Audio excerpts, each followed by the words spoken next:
Hi, and welcome to our episode on faith and philosophy. We're going to look at truth and philosophy. Are they the same? Or are they different? Do they work together or not? Is your faith merely a philosophy? Or can faith stand on its own?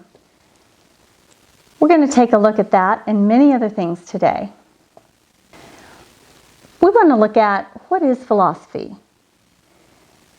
We know basically it's the search for the big answers to life, such as how did we get here? Where did we come from? Does life have any meaning? What is my purpose in the world? I'm sure everyone watching has at some point thought of at least one of these questions. It's a big deal. No matter what your background or your age, these are universal questions asked and thought about by all thinking human beings. The way that you end up responding to these questions, however, and other questions that have a philosophical underpinning, will determine how you formulate your ideologies and ultimately live out your life. In our last episode, we discussed ideologies and the difference between ideologies and faith. So what are people thinking these days? Let's take a look. I'm Catherine Camp. Welcome to Faith and Culture.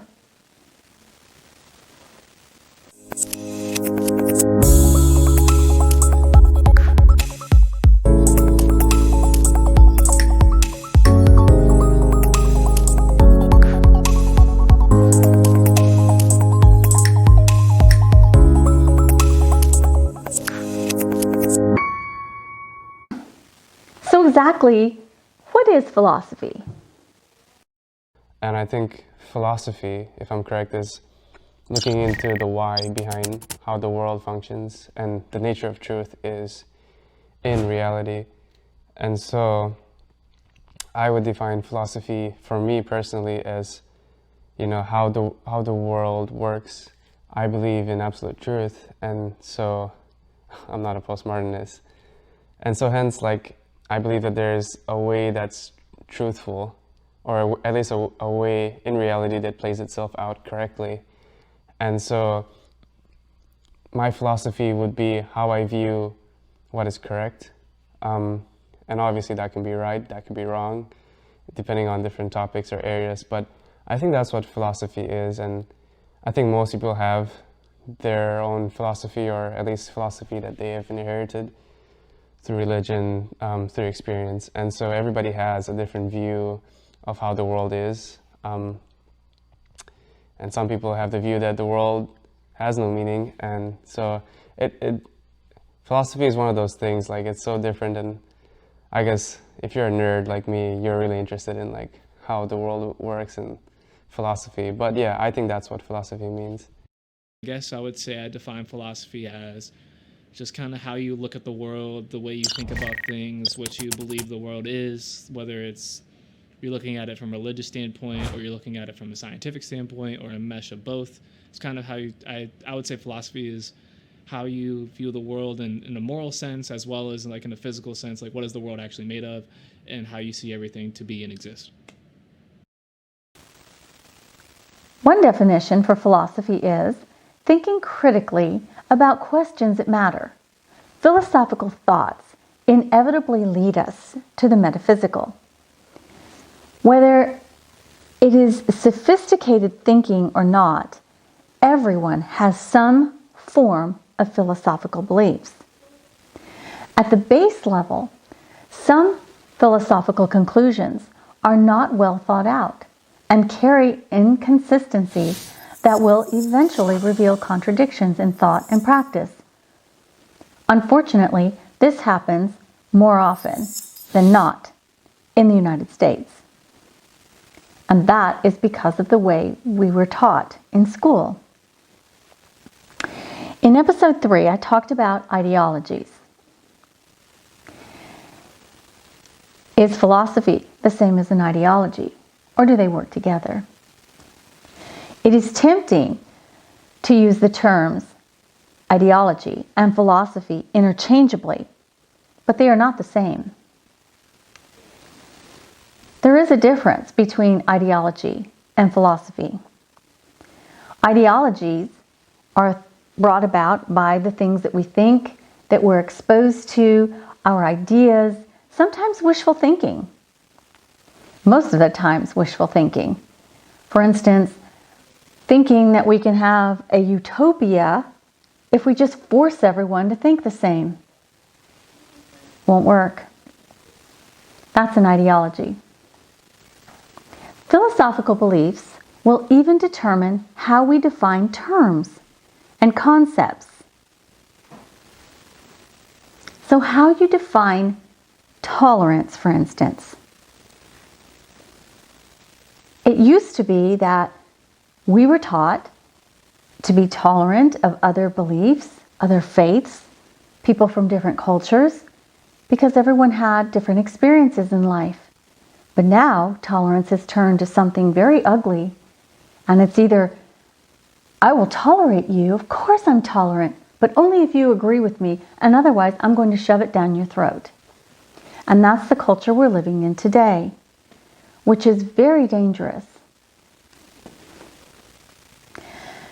However, at a higher, more sophisticated level of philosophy, it deals with a body of knowledge studied at a higher level of academia that focuses on the great thinkers of the past and how they came to conclusions about reality. And that's a wonderful study, and I would recommend it for everyone. However, we don't have time to do that here. So here we will focus on the practical. We're going to look at questions like, does our idea of reality really matter? The way I see that somebody's philosophy shapes their worldview is kind of what I mentioned before, just all of those things summed up into how they look at everything. So, for example, if you're a Christian, you're going to look at your world from a Christian moral standpoint and from a creation standpoint, whereas if you're an atheist, you're going to look at it as what morals do you deem for yourself are good and what others should follow, like kind of like maybe if you're looking at it from like what's legal and not legal, and then more of an evolutionary standpoint. And I think that also in that, I think it's a conscious and subconscious thing. I think that what you believe affects your behavior and the choices that you make, whether you're actively acknowledging that it affects that or not, it does. And so like if for example, you don't really have a whole lot of, if you believe stealing is right or wrong, that's going to determine whether or not you do it and you take from somebody else, whether it's a large amount of money or a small amount of money or anything like that. So I think your philosophy definitely affects your worldview, and that worldview affects your behavior and your actions. A person's experience or how a person sees the world changes, greatly. And two people can witness the same incident and have a different view of what happened, even claim different things about the incident.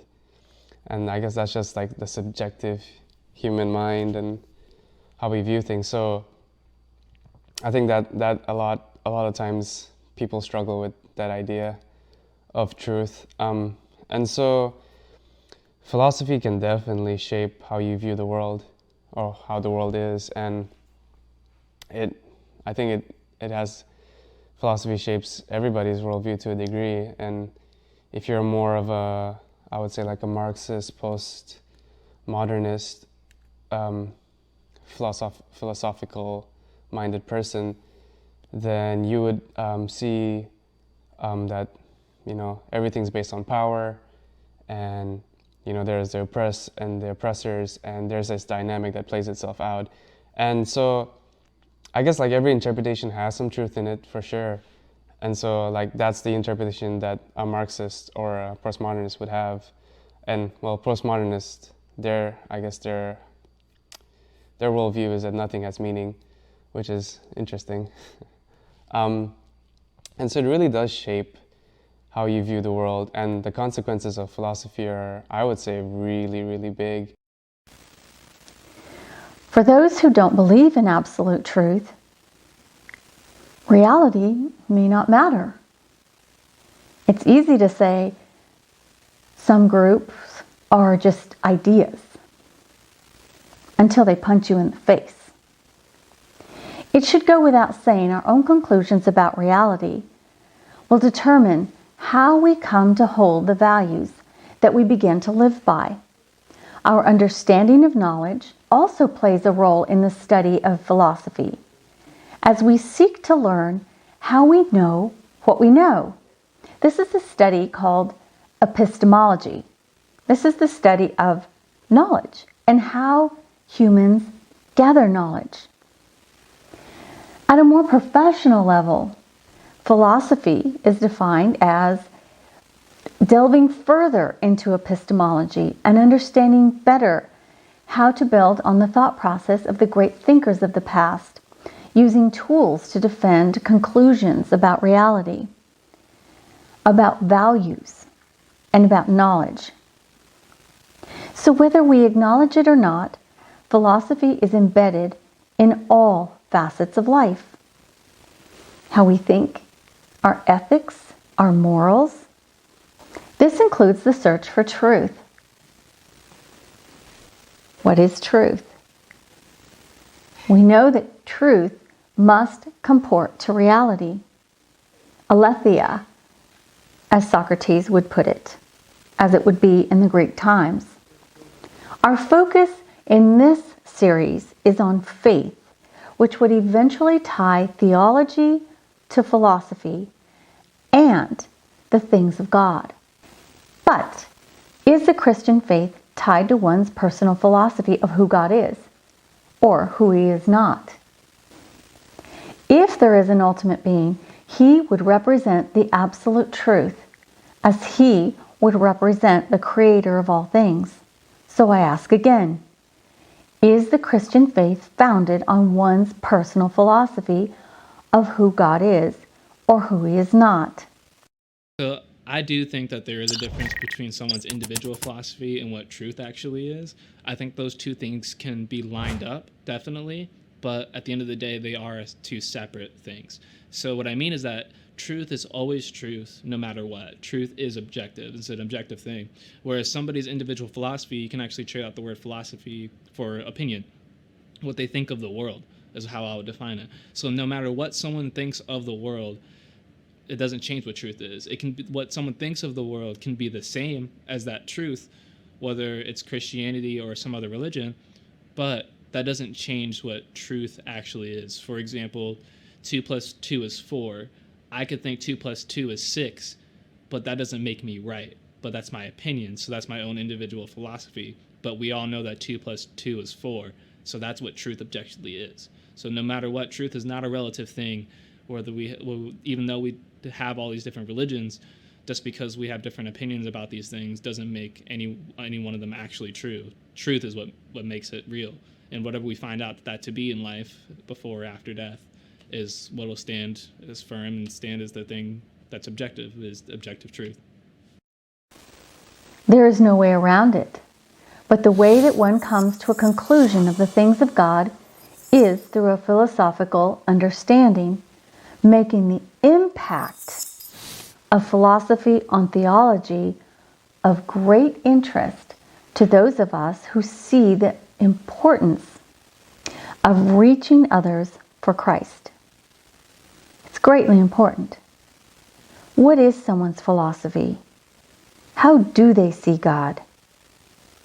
Is it the right way, or is it a distorted way?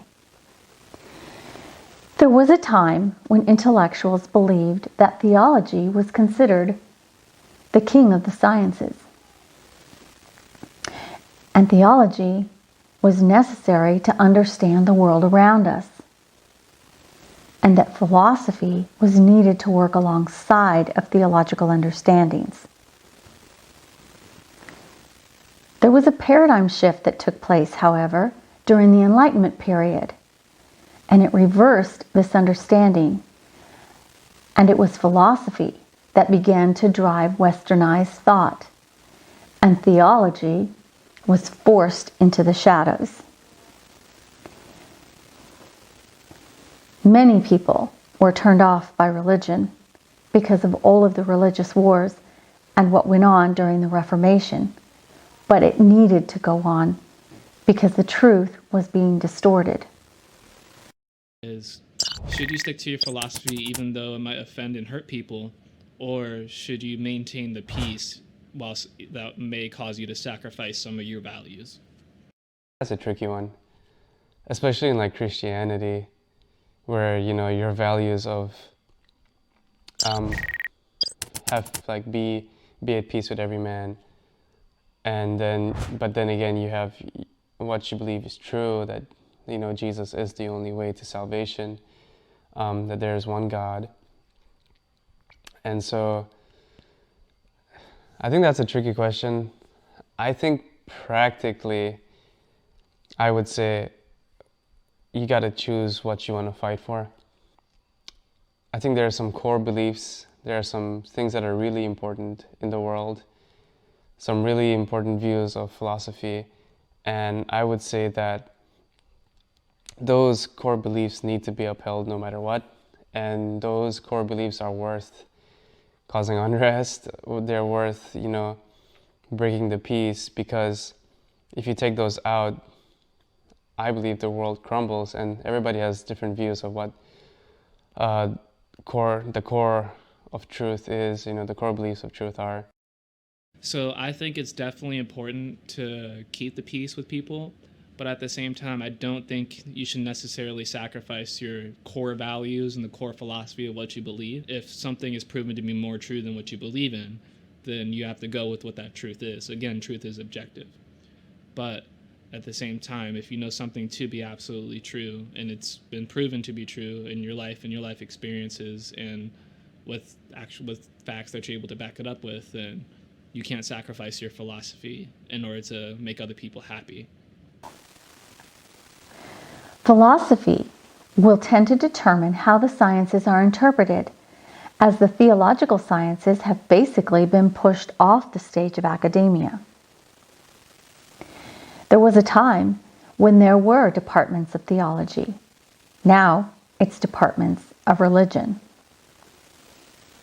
It's a big difference. The shift has caused the universal church to spin off in an infinite number of directions, and explains why it struggles with vast misunderstandings within the church, which in turn affects the ideologies and philosophies, for that matter, outside of the church as to what Christianity truly is.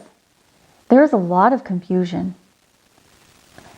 Hopefully, these episodes will begin to help you steer others in the right direction, or steer you in the right direction. That's my whole goal. An unfortunate consequence to this reality is that while the church in the Middle Ages were the academic elites, they have become the anti-intellectual, making it very challenging to engage with those inside the church on a philosophical or intellectual level, when their theological understanding is skewed. And this happens a lot. The gospel has become so watered down, and I'm sure you've heard that term, meaning the gospel is not preached as it should be, and people are not learning about the character and nature of God. So how would they interpret the times if they don't know who God really is? So why is all of this important anyway? Well, for one, faith has been banished from the public square. There's been a rise in liberal theology, a rise in universalism, the belief that everyone's going to heaven. There has been a rise in apostate churches. Philosophy and critical thinking have been left out of base education. The problem is it becomes mandatory in college, and many young adults do not have the foundation needed to make sound, logical arguments for their faith, and they leave college no longer believing in the God of the Bible. That's a salvation issue. So what is the answer? How do we engage in those conversations that have an eternal impact on the lives of those around us? It will help to know how to use a few basic tools. Understanding how to use these tools will aid in dealing with theology and contemporary issues, to become more philosophically discriminating. Without going into great depth, which would require many hours of instruction, our tools for our purposes will be two: logic and method. So let's learn. Let's look at first, what is logic? It is the way our brains have been designed to think. The basic premise of logic is to better understand the way our brains were designed to think.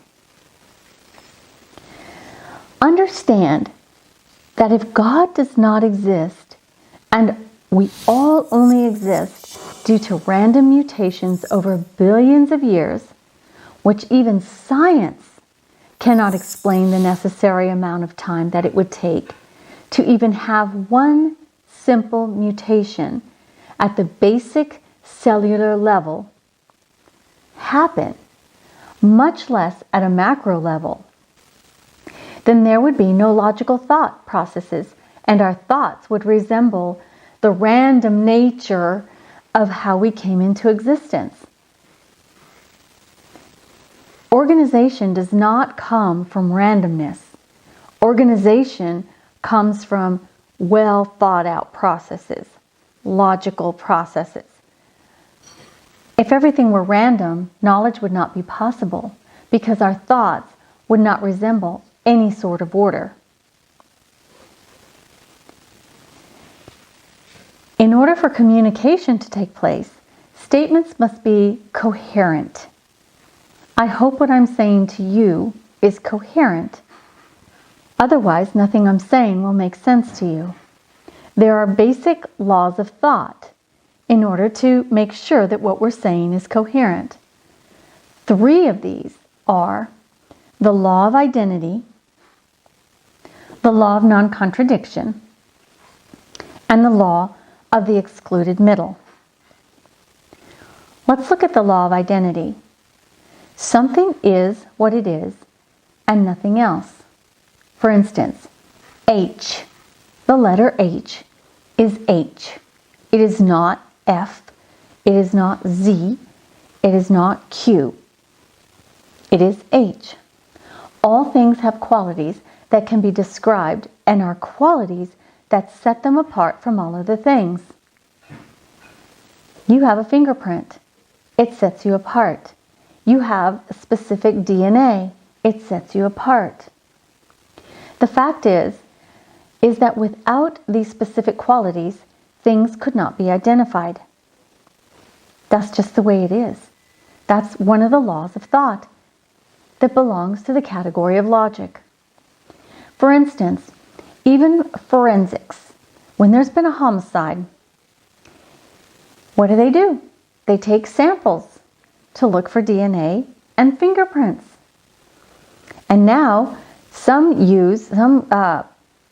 security systems use your eye because your eye is unique. No other entity is able to claim the attributes and characteristics of the one true God. So this, along with others, this creates his identity. He is not Buddha. He is not one of the Hindu gods. The God of the Bible is the God of the Bible. He either is the God of the universe or he is not. And we'll discuss that in a minute. The law of non-contradiction, number 2, states that for any property, say X, nothing can be both X and not X at the same time and in the same way. In Scripture, God says, I am the Lord and there is no other. Apart from me, there is no God. Isaiah 45:5. God is God. He is the God of Israel. He is not the God that belongs to Buddha or the Hindu God, or the New Age movement, or Baha'i, or Allah, or Krishna. He cannot be the only God and yet be many gods. He can't. Number 3, the law of the excluded middle. This law states that any proposition is either true or it is false, and it cannot be something in between, either or. F is F. It is either F or it is not F. But it's not something in between. It's not FH. It's F. It's not FZ. It's F. Theologically, it is either true that the Lord is the only God or it is false, and He is not the only God. It cannot be true only for Christians, but it is false for Muslims and Hindus. It's one or the other. It cannot be both.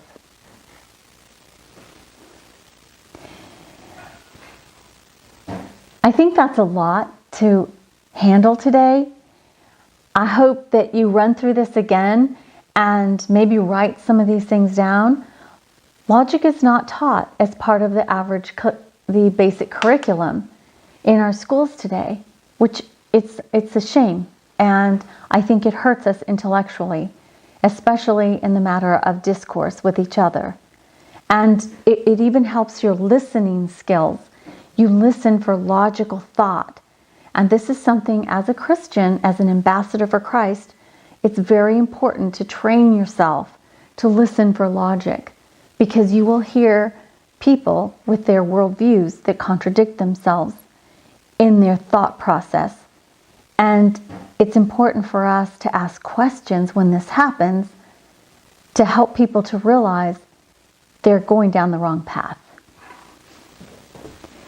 And like I said before, it's very difficult in today's church because it's so anti-intellectual.